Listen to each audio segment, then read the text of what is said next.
a person by next time when we conduct, by the time he will be decided, all of us have decided to be going to be the international president for Vasavi International. A person who invented impacts సగర్వంగా నమ్రతతో గంప నాగేశ్వర్ గారిని check ఈ కార్యక్రమాన్ని చివరి దాకా there is no other faculty who is going to speak till the end of this program. Pattabrahma గారు వస్తారు. Thank you. Okay, are you ready? చలో బాస్, మనము ఇంతవరకు ఎన్ని సబ్జెక్టులు నేర్చుకున్నామంటే, ఇది కనుక మనము డబ్బుల్లో గనక మీరు దాన్ని కొనుక్కోగలిగితే సుమారుగా ఒక 10 కోట్ల రూపాయల పడుతుంటుంది. ఎందుకోసమంటే ఈ ట్రైనింగ్ అంటే వాల్యూ ఎంతో తెలిసిన వాడిని నేను. నా లైఫ్లో ఒకసారి పుట్టాను 21 మార్చ్ 21 మార్చ్ 1963. రెండోసారి పుట్టాను 23 మార్చ్ 1993. రెండోసారి పుట్టింది ఓ ట్రైనర్గా. It is a great experience because it is not my profession. My profession is different, it is my passion.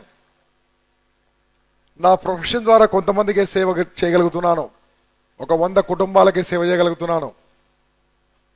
అది నా వద్ద ఉన్న అభికృత అంటే ఏజెంట్ మిత్రులు. నేను ఎల్ఐసిలో డెవలప్మెంట్ ఆఫీసర్గా పనిచేస్తుంటాను, అది నా మెయిన్ ప్రొఫెషన్.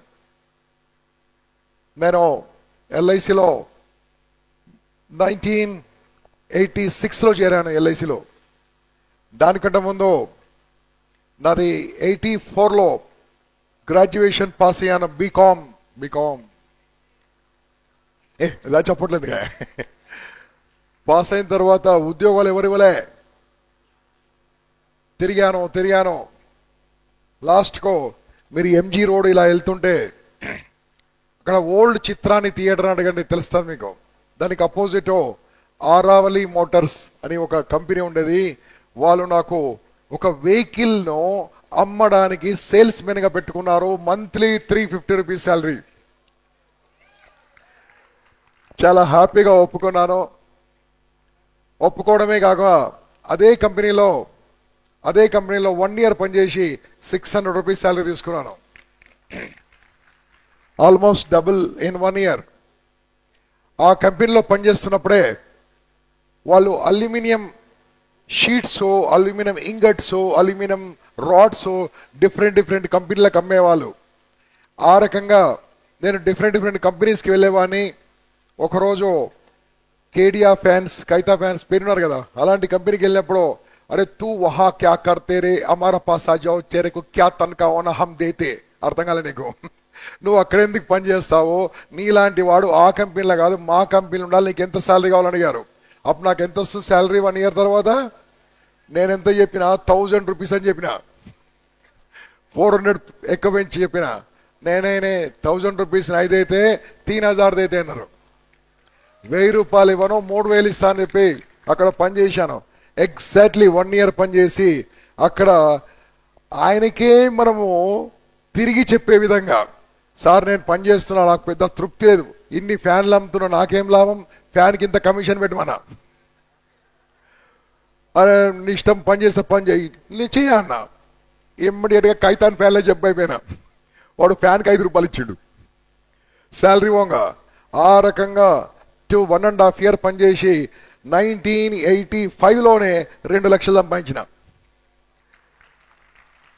డబ్బు సంపాదించిన తర్వాత ఏం చేయాలో అర్థం కాక, ఉద్యోగాలంటే ఇష్టంలే, ఏం చేయాలని నేను ఇంకా నా దగ్గర నాలాంటి సేల్స్ మెన్స్ ముగ్గురం కలిసి మేమే ఓ ఫ్యాన్ కంపెనీ పెట్టేసుకున్నాం. ఇక్కడ రాజీవ్ కాలనీ అని బాలనగర్లో ఫ్యాన్ కంపెనీ పెట్టేసుకొని మా ఓన్ బ్రాండ్ ఫ్యాన్లు తయారు చేసి అమ్మడం మొదలు పెట్టాము. ఎన్ని అమ్మినా అమ్ముడుపోతున్నాయి, మాకు మ్యానుఫ్యాక్చరింగ్ అయితే లేదు. అప్పుడు ఏం చేయాలి, వేరే కంపెనీ ఫ్యాన్లు కొనాలి, మా బ్రాండ్ వేయాలి, అమ్మాలి. అఫీషియల్గానే వాళ్ళకి చెప్పినాం, సార్ మా స్టిక్కర్ ఇస్తామా మేము, వాళ్ళ మీద వానికి కావాల్సి అమ్మడమే. ఆ రకంగా నంబర్ 1గా చేయగలిగినాం.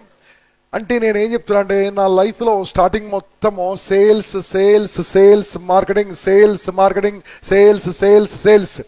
ఎటువంటిదంటే ఎక్కడ పోయినా సరే నో అన్న వాణి ఎలాగైనా ఎస్ అనిపించి వస్తాను నేను. అప్పుడు 1986లో ఎల్ఐసిలో ఒక జాబ్ పడింది, డెవలప్మెంట్ ఆఫీసర్స్ అని ఉంటే అది నాకు పెద్ద ఇష్టం లేకుండే. ఏ గవర్నమెంట్ జాబ్ ఎవడు చేస్తాడో, అది గవర్నమెంట్ అంటే గవర్నమెంట్ కాదు కానీ గవర్నమెంట్ లాంటిదే ఎల్ఐసి అంటే, గది చేస్తే ఏం లాభం అనుకున్నాం. ఆ ఇయర్లో అనుకోని విషయం జరిగింది కానీ చెప్పడం పెద్దగా ఇష్టంలే.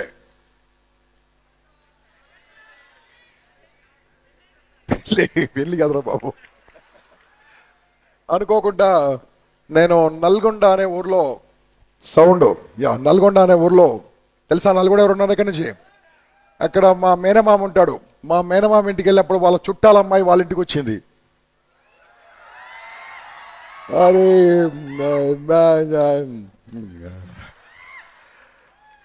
తర్వాత వాళ్ళ అమ్మాయి వాళ్ళ నాన్నతో మా మేనమామ మాట్లాడు, మా ఓడు చాకు లాంటి వాడు, సూపర్, ఇట్లాస్ ఉంటి వానికి మీ అమ్మాయిని ఇస్తే మీ అమ్మాయి సుఖపడుతుందని చెప్పిండు.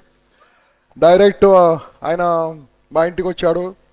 మా ఇంటికి వచ్చి ఏమండి మళ్ళీ ఏం సంగతి, మీరు ఏమో తెలంగాణ, మేమేమో ఆంధ్ర, వాళ్ళు రాజమండ్రి. మనసులు కలిసినప్పుడు ప్రాంతాలు అయిందండి. మొత్తం మీద అప్పుడు అంతా లేకుండే మా మామ కండిషన్ పెట్టాడు, చూడు బాబు ఈ ఇండస్ట్రీలు ఈ వ్యాపారం ఎప్పుడు ఉంటుందో ఎప్పుడు పోతుందో తెలియదు, ఏదన్నా జాబు ఉంటే బాగుంటుంది, అలాంటి వాళ్ళకే మా అమ్మాయిని ఇద్దామనుకున్నాను అన్నాడు. సార్ ఒక 6 నెలల టైం ఇవ్వన్నా.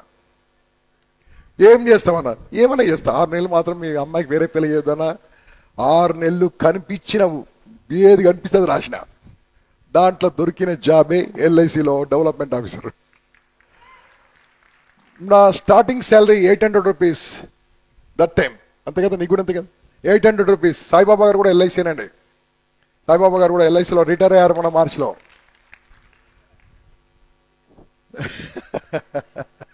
రిటైర్ కాలేదు, మనం మార్చి తర్వాత అయిపోయిందని చెప్పారు. 800 రూపీస్ ఆ రకంగా చేరిన తర్వాత అపాయింట్మెంట్ లెటర్ వచ్చింది. అపాయింట్మెంట్ లెటర్ రాగానే బస్ ఎక్కి డైరెక్ట్ రాజమండ్రి వెళ్ళిపోయినా. ఉద్యోగం వచ్చిందా? ఉద్యోగమా? గవర్నమెంట్ జాబ్ ఎలా వచ్చిందని? వచ్చేసిందండి. అప్పుడు మా మామగారు మెల్లగా చెప్పారు, ఏమండి మా ఇంట్లో కట్నాలు లాంటి ఏం లేవండి. నాకు కట్నం ఎందుకంటే నాకు పిల్లని అని చెప్పిన. మళ్ళీ మీరు అంత దూరం నుంచి వస్తే ఎలాగన్నాడు, బస్సు నేనే పెట్టుకుంటా అని చెప్పాను. మా ఇంట్లో వీడియోలు తీయడము పనికిరాదండి, నేనే వీడియో పెట్టుకుంటా అని చెప్పాను. మొత్తం మీద అమ్మాయిని పెళ్లి చేసుకున్నాను. నా ఇంటికి ఒక లక్ష్మి వచ్చింది. అక్కడి నుంచి ఇక ఆగలేదు బాసు.